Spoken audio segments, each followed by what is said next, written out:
Chennai love story పాయింట్కి వస్తే movie భరించలేక సచ్చా. అస్సలు బాలేదు నాకైతే. ఇది కల్టు బొమ్మ కాదు, కల్టు రాడ్డు. అసలు ఎలా వస్తాయో ఏంటో ఇలాంటి ఐడియాలు.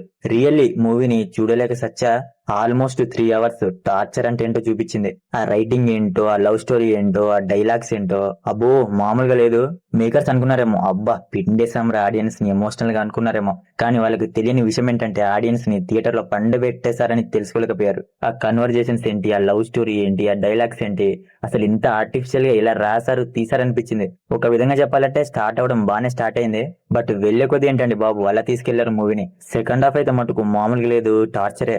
హీరో ఏమో మాటకు ముందు మాటకు తర్వాత లవ్ మీద పెద్ద పెద్ద డైలాగ్స్ వేస్తాడు. అవి ఎలా ఉంటాయిరా అంటే గుండెల్ని పిండేసేలా ఉంటాయి అని అనుకుంటే తప్పు. ఫుల్ ఆర్టిఫిషియల్ అండ్ క్రింజ్ ఉంటది. హీరోయిన్ ఏమో అర్ధ గంటకు ఒకసారి ఏడుస్తూనే ఉంటది. ఒక ఎమోషనల్ ఇంపాక్ట్ ఉండదు, బొక్క ఉండదు. నిజంగా అసలు ఎలా వస్తాయి ఇలాంటి ఐడియాలు అనుకున్నా.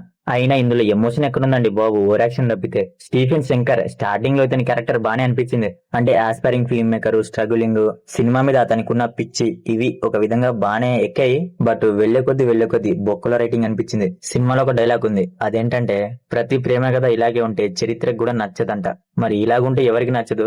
మెయిన్ గా మూవీలో లవ్ ఉంది కానీ ఫీలే లేదు, బొక్క లేదు. ఎమోషనల్ ఇంపాక్ట్ అస్సలు లేదు.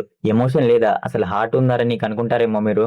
నాకుంది, నేను కూడా ఎమోషనల్ అవుతా. కానీ ఇది ఎమోషన్ కాదు, ఓవర్ యాక్షన్. కొంచెం మెచ్యూర్ రైటింగ్ తో, ఎమోషన్స్ తో, కన్వర్జేషన్స్ తో, డైలాగ్స్ తో కొంచెం అలా రాస్తే బెటర్. ఇలాంటి మూవీస్ కొందరికి వర్కౌట్ అవ్వచ్చు, ఇంకొందరికి వర్కౌట్ కాకపోవచ్చు. ఇలాంటి మూవీస్ అప్పుడప్పుడు కొన్నిసార్లు ఏజ్ అండ్ మెచ్యూరిటీ మీద కూడా డిపెండ్ అయి ఉంటది. పర్ఫార్మెన్స్ విషయానికి వస్తే కిరణ్ అబ్బవరం యాజ్ యూజువల్ అలాగే ఉంది. యాక్టింగ్ చాలా వరకు ఆర్టిఫిషియల్ గానే ఉంది. ఎక్స్ప్రెషన్స్ పెద్దగా పలకట్లేదు. హీరోయిన్ బానే చేసింది. మ్యూజిక్ మణి శర్మ గారు ఊజీ అని తెలుసు, కానీ ఇందులో పెద్దగేం లేదు. ఏదో అలా ఫ్లోలో వెళ్ళిపోయే సాంగ్స్, మ్యూజిక్. మొత్తానికి Chennai love story the cult బొమ్మ కాదు, ద కల్ట్ రాడ్. సో మరిది మూవీ అయితే ఫ్యామిలీ వాచబుల్. మరి మూవీ దాకా మీకు అనిపించింది అనేది మా కామెంట్ సెక్షన్ లో కామెంట్ చేయడం మాత్రం మర్చిపోకండి. మీకు గనుక మా రివ్యూ నచ్చితే మన ఛానల్ ని సబ్స్క్రైబ్ చేసుకోండి. Okay, next video. Thank you. జై హింద్.